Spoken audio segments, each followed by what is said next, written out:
ยนเทศบาลเชิงทะเลตันติวิทย์เดิมชื่อโรงเรียนอนุบาลเทศบาลตำบลเชิงทะเลตั้งขึ้นเมื่อวันที่ 12 กุมภาพันธ์ พุทธศักราช 2547 โดยนายสุนิรันดร์ รัชตพฤกษ์นายกเทศมนตรีตำบลเชิงทะเลจัดตั้งศูนย์พัฒนาเด็กเล็กเทศบาลตำบลเชิงทะเลขึ้นในปีพุทธศักราช 2543 ได้ขอใช้พื้นที่ราชพัสดุของโรงเรียนบ้านเชิงทะเลตันติวิทย์จำนวน1 ไร่จากพื้นที่ทั้งหมด 27 ไร่ 3 งานซึ่งเดิมเป็นพื้นที่ของนายตันเคกิ๋วบริจาคให้แก่กรมธนารักษ์ตั้งอยู่เลขที่ 21 หมู่ที่ 1 ถนนศรีสุนทร ตำบลเชิงทะเล อำเภอถลาง จังหวัดภูเก็ต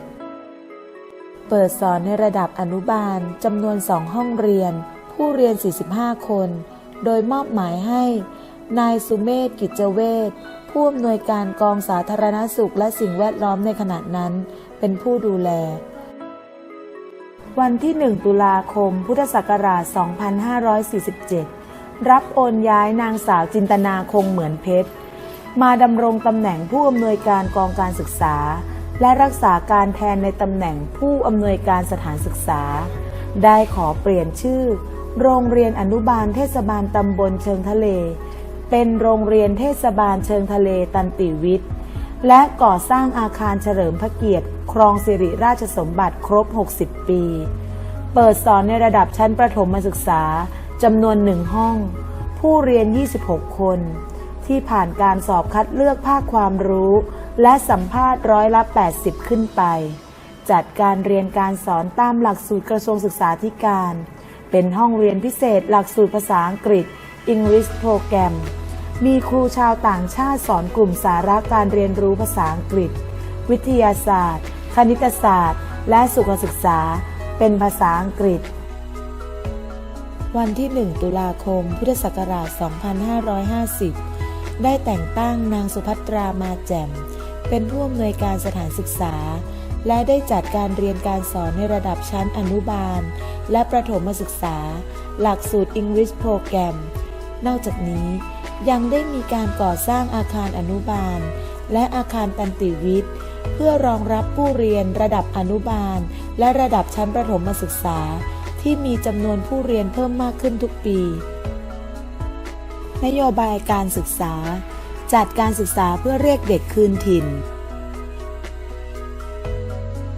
ปรัชญาการศึกษาการศึกษาคือความเจริญงอกงามวิสัยทัศน์มุ่งพัฒนาการเรียนการสอนสู่ความเป็นเลิศเน้นผู้เรียนเป็นสำคัญโดยน้อมนำหลักปรัชญาของเศรษฐกิจพอเพียงอัตลักษณ์พูดเพราะไหว้สวยเอกลักษณ์ภูมิทัศน์ร่มรื่นห้องเรียน2 ภาษาบุคลากรโรงเรียนเทศบาลเชิงทะเลตันติวิทย์ทั้งหมด68 คนซึ่งประกอบไปด้วยผู้บริหารสถานศึกษาและรองผู้บริหารสถานศึกษาข้าราชการจำนวน43 คนครูช่วยสอนจำนวน13 คนผู้ช่วยครูจำนวน2 คนลูกจ้างทั่วไปจำนวน1 คนผู้ช่วยเจ้าหน้าที่การเงินและบัญชีจำนวน3 คนนักการพานโรงจำนวน6 คนปัจจุบันจัดการเรียนการสอนระดับชั้นอนุบาลจำนวน10 ห้องผู้เรียน277 คน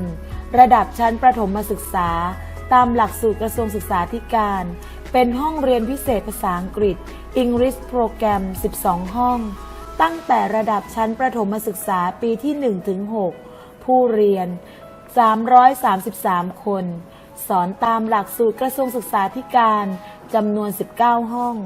ตั้งแต่ระดับชั้นประถมศึกษาปีที่ 1-6 ผู้เรียน822 คนรวมทั้งสิ้น 1,432 คนกิจกรรมการเรียนรู้ระดับชั้นประถมศึกษา